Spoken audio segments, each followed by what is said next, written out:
Ռուսաստանը Կիևին, Ուկրաինան Մոսկվային, ամբողջ գիշեր մեկը մյուսի մայրաքաղաքն է թիրախավորել ԱԹՍ-ներով։ Առնվազն 2 մարդ է զոհվել Կիևում, մայր ու որդի, 8 ուկրաինացի վիրավորվել է, այդ թվում 4 երեխա։ Խոշոր հրդեհ է բռնկվել Ուկրաինայի մայրաքաղաքում, առնվազն 13 հարված Զապորոժիեն է կրել, 3 մարդ վիրավոր է։ Մոսկվան տուժածների վնասների մասին չի հայտնում, ռուսական հոպը Ուկրաինայից եկած 14 ԱԹՍ է խոցել գիշերը։ Ռուսաստանի մայրաքաղաքի հիմնական օդակայանները փակ են եղել, շատ թռիչքներ հետաձգվել են, նաև Մոսկվա-Երևան ու հակառակ ուղղություններով։ Պրեզիդենտ Ուկրաինայի նախագահ Զելենսկին հպարտորեն հայտարարել է, որ Կիևը պատասխանատվություն չի կրելու մայիսի 9-ին Մոսկվայում ռազմական շքերթի հյուրերի համար։ Ուկրաինայի արտգործնախարարությունն էլ հորդորել է պետություններին չմասնակցել Կարմիր հրապարակում երկրորդ համաշխարհային պատերազմի հաղթանակի 80-ամյակին նվիրված տոնակատարությանը։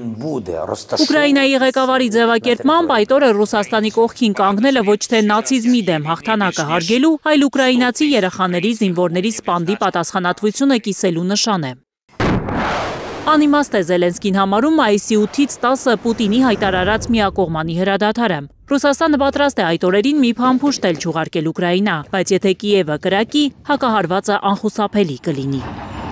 Այս պահին ռուսները շարունակում են առաջխաղացումը Դոնեցկի և Լուգանսկի ուղղությամբ։ Գրավել են Կատերինիվկա գյուղը, առաջացել Տորսկեի հյուսիսային հատվածում, որը ռազմավարական կարևոր տարածք է։ Շարունակում է Կիևը պաշտպանական գործողությունները փորձելով կանխել ռուսական առաջխաղացումը։ Դաշնության պաշտպանության նախարարությունը հայտնում է, որ վերջին օրերին իրենց ուժերը 93 հարձակում են արել տարբեր ուղղություններով։ Կիևի պնդմամբ դրանց մեծ մասին կարողացել են դիմակայել։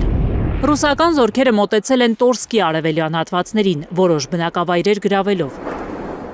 Մի շարք գյուղեր է Դաշնությունն իր տիրապետության տակ առել Խարկովի մարզում։ Զապորոժիեին և Բուչային ռուսական ուժերը շարունակել են խփել հրթիռներով։ Զապորոժիեում որոշ մարդիկ փլատակներում են մնացել։ Գայանե Մովսիսյան, Սմբատ Ասլիկյան, Հայլուր։